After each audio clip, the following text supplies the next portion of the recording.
नहमदुहु व नसल्ली अला रसूलिहिल करीम अम्मा बाद फ़ाउज़ बिल्लाहि मिनश शैतानिर रजीम बिस्मिल्लाहिर रहमानिर रहीम। अस्सलाम वालेकुम व्यूअर्स, क्या हाल है? उम्मीद है सब ठीक होंगे। अल्लाह ताला सबको अपने घरों में खुश रखे, आबाद रखे, आमीन सुम्मा आमीन। जी तो व्यूअर्स, आज हम आप लोगों के लिए रिज़्क़ में इजाफ़े और बरकत के लिए एक नहायत ही आसान अमल लेके आए हैं।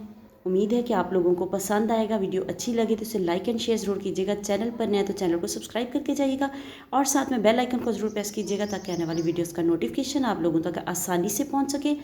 तो चलिए चलते हैं अपने अमल की तरफ। या रज़ाक़ू के अमल की बरक़ात और इसके पढ़ने का तरीका बताएंगे आपको। सदका जारिया की नीयत से शेयर ज़रूर करें।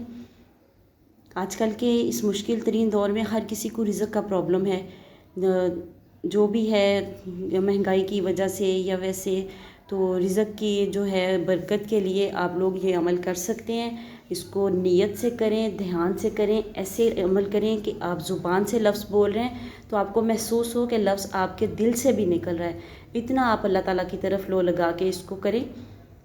तो कोशिश करें कि जब नमाज़ पढ़ें, नमाज़ पढ़ने के बाद थोड़ी देर उसी तरह जाए नमाज़ पर बैठे पढ़ते रहें और फिर बाद में चलते फिरते उठते बैठते वज़ू बावज़ू इसको पढ़ते रहें। अगर कोई शख्स चलते फिरते उठते बैठते यानी जब भी मौका मिले कसरत से या रज़ाक़ू का विर्द करेगा तो अल्लाह ताला उसके लिए जो है रोज़ी के दरवाज़े खोल देंगे।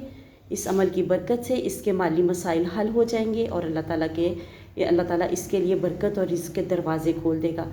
तो कोशिश करें ज़्यादा से ज़्यादा उठते बैठते आप इसको पढ़ें और सवाब की नीयत से सदका जारिया समझकर इस वीडियो को नेक्स्ट भी शेयर करें, क्योंकि बहुत ही आसान अमल है। कोई इसमें ख़ास नहीं कि आपने इतनी दफ़ा पढ़ना है, फ़लान टाइम पे पढ़ना है, कोई टाइम की बंदिश नहीं है। आपने बस चलते फिरते इसका विर्द करना है और फिर इसका कमाल देखना है। अल्लाह हाफिज़।